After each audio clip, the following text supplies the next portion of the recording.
Different ಆದಂಥ love ಸ್ಟೋರೀಸ್ನ ನೋಡಿರ್ತೀರ. ಎಲ್ಲ ಡಿಫ್ರೆಂಟ್ ಲವ್ ಸ್ಟೋರಿನ ಒಂದರಲ್ಲಿ ಹಾಕಿದರೆ ಹೆಂಗಿರುತ್ತೆ ಅನ್ನೋದು ಈ ಸಿನಿಮಾದಲ್ಲಿ ನೋಡ್ಬೋದು. ಆ ಜಿಂಗ ಲಕ ಲಕ ಲಕ ಎಲ್ಲ ಏನು ಮಾಡ್ತಿದ್ದೀರಾ? ಬರ್ರ ಬರ್ರ ಬರ್ರ ಬರ್ರ ಬರ್ರ ಬರ್ರ ಸೂಪರ್. ಗುರು, ಅದಕ್ಕಿಂತ ಮುಂಚೆ ನನಗೆ ಒಂದೇ ಒಂದು ಹೆಲ್ಪ್ ಮಾಡು. ಏನೋ ಕೆಳಗಡೆ ಕಾಣೋ ಸಬ್ಸ್ಕ್ರೈಬ್ ಬಟನ್ನ ಕ್ಲಿಕ್ ಮಾಡು. ಇದೊಂದು ಬದುಕಿ, ಇದೊಂದು ಜನ್ಮವೇ, ಎಂತಹ ದುರ್ವಿಧಿ, ಇದೆಂತಹ ದುರ್ವಿಧಿ. ಸಿಂಪಲ್ ಆಗಿರುವಂಥ ಇದರ ಪ್ಲಾಟ್ ವಿಷಯಕ್ಕೆ ಬರೋಣ. 3 ವಿಚಿತ್ರವಾದಂಥ ಲವ್ ಸ್ಟೋರೀಸ್ಗಳು, ಅವು ಹೇಗೆ ಎಂಡ್ ಆಗುತ್ತೆ ಅನ್ನೋದೇ ಇದರ ಎಂಡಿಂಗ್, ಹಾಗೆ ಇದರ ಮೇನ್ ಪ್ಲಾಟ್.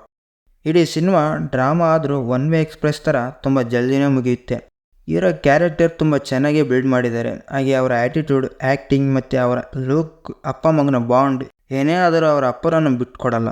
ಇನ್ನು ಅಪ್ಪನ ಕ್ಯಾರೆಕ್ಟರ್ ಒಂದು ರೀತಿ ಕೂಲಾಗಿರುವಂಥ ಕ್ಯಾರೆಕ್ಟರ್ ಇದೆ. ಇನ್ನು ಬೇರೆ ಕ್ಯಾರೆಕ್ಟರ್ಸ್ ತುಂಬ ಯೂನಿಕ್ಕಾಗಿ ಇದ್ದಾವೆ. ಇದರಲ್ಲಿ ಕ್ಯಾರೆಕ್ಟರ್ಸ್ನ ತುಂಬ ಚೆನ್ನಾಗೇ ಬಿಲ್ಡ್ ಮಾಡಿದ್ದಾರೆ. ಸ್ಟೋರಿ ವೈಸ್ ಕತೆ ಚೆನ್ನಾಗೇ ಇದೆ. ಹಾಗೆ ಡೈರೆಕ್ಷನ್, ಸ್ಟೋರಿನ ತೋರಿಸೋ ವಿಧಾನ ತುಂಬ ಇಷ್ಟ ಆಯಿತು. Making wise, cinematic look, cinematography, music ಚೆನ್ನಾಗೇ ಇದ್ದಾವೆ. ನೋಡ್ಬೋದಾ ನೋಡ್ಬಾರ್ದಾ ಅಂದರೆ ಭಾಷೆ ಅರ್ಥ ಆಗಿಲ್ಲ ಅಂದರೂ ನೋಡ್ಬೋದು, ಅಷ್ಟೇನು ಕಷ್ಟ ಅನಿಸಲ್ಲ. ಓಕೆ, ಹಾಗೆ ಲೈಕ್ ಮಾಡ್ಕೊಳ್ಳಿ.